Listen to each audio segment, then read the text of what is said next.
Magandang araw po, Doc Willie ito. Guest natin ulit si Dr. Jeffrey Montes, napakagaling rehab medicine doctor. So yan ang specialty niya. Nag-train siya sa UP-PGH.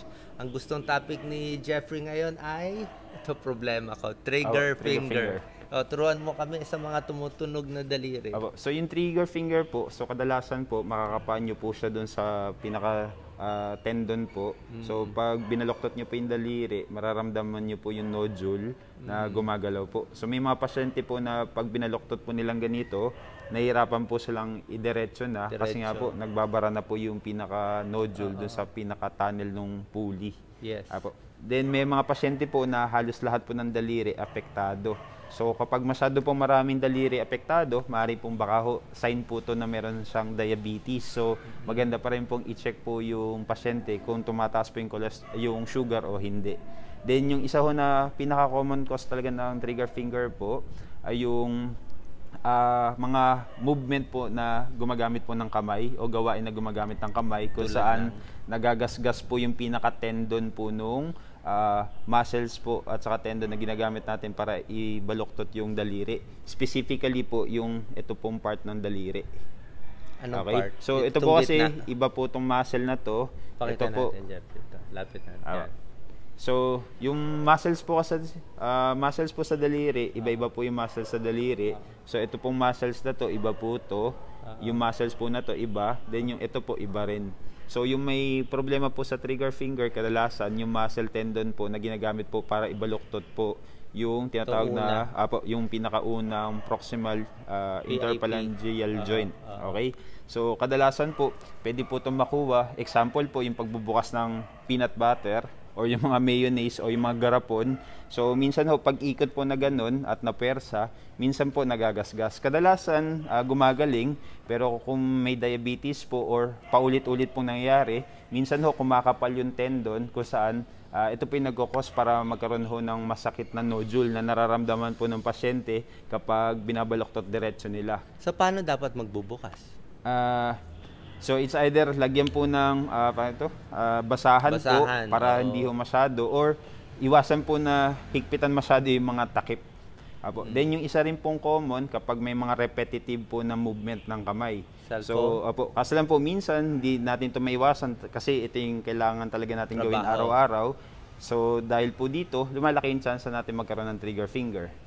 Then yung isa po na napansin ko, common to sa mga housewife kasi siyempre tandaan po natin na yung mga housewife po o yung mga mami sa bahay, kadalasan sila po yung gumagawa ng gawaing bahay kung saan gumagamit lagi ng kamay. So sa pagluluto, sa pagbubuhat, so ayun po, sa iba't ibang mga bagay. So dahil po dito, mas malaki po yung chance nila na magkaroon ng trigger finger.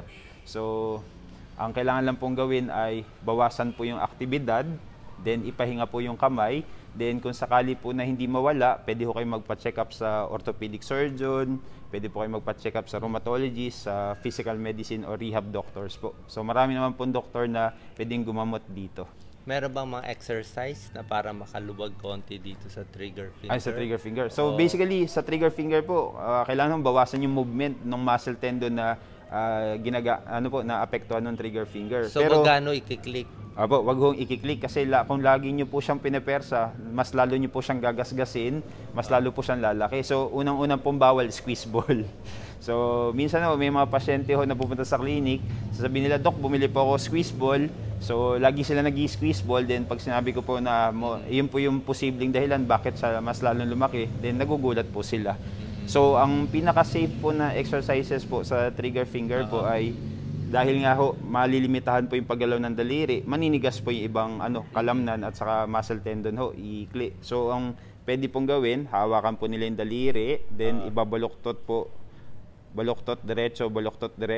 Kasi ito pong muscles na to, halos nakadikit po siya doon sa muscle at saka tendon na nagkaroon po ng trigger finger po. So, pero kailangan pa rin po natin siyang i-move kasi kung hindi po, iikli at saka hihina po yung muscle at saka tendon na yun. So, pag ginagalaw mo, may click yan? Wala po. Kasi iba po itong muscle tendon. Magkadikit po sila halos nung muscle tendon po na nagkaroon ng trigger finger. So, pag ginawa nyo po ito, hindi nyo po masyadong naiirita yung pinaka-nodule po ng trigger finger. kasi nga po, ibang muscle tendon ho siya. Then after ho nun, diretso po yung daliri, then i-flex nyo po siya. Kasi ito, ibang muscles din po to. So hindi ho kasi natin pwedeng gawin po yung normal na ganito kasi mas lalo nyo pong gagasgasin po yung nodule ng trigger finger. Apo.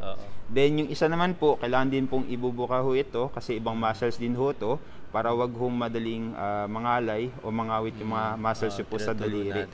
Apo. Then yung isa ho, ganito po. Kasi ibang muscles din po to.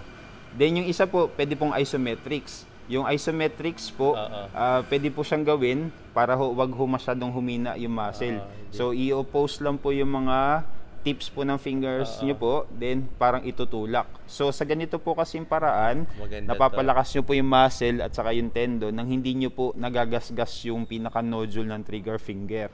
Then yung isa po na medyo mahirap na kailangan po ng expertise ng mga physical therapists po, ng mga kasama natin sa allied rehabilitation professionals, yung tendon gliding po. So yung tendon gliding po, ipipindutin po, iipitin po yung part na may pulley para kapag dumaan po yung pinaka-nodule po ng trigger finger, hindi niya po masyado mababanat yung pulley para hindi po lalo magasgas. Then at the same time, matanggal po yung masyadong pagkadikit ng tendon dun sa pinakabalot nito para hindi po siya lalong lalala. Pero kakailanganin po nito ng expertise po ng ating mga physical therapists kasi kailangan po itong supervise at saka meron pong instructions at saka dapat po tama po yung proseso.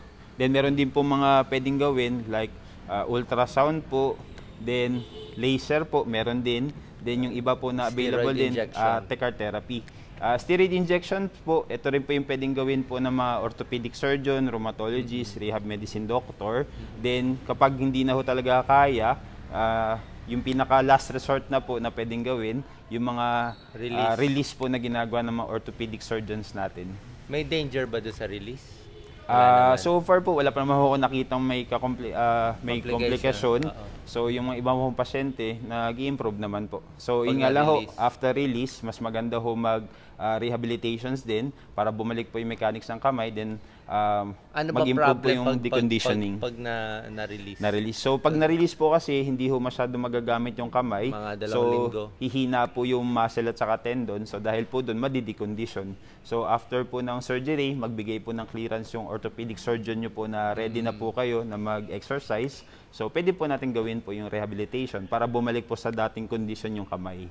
Okay. Nako, ang dami pala. Komplikado ang simpleng trigger finger. Pero maganda itong mga ibang exercise na tinuturo mo para at least maging malakas ang ating kamay. Okay. Salamat po.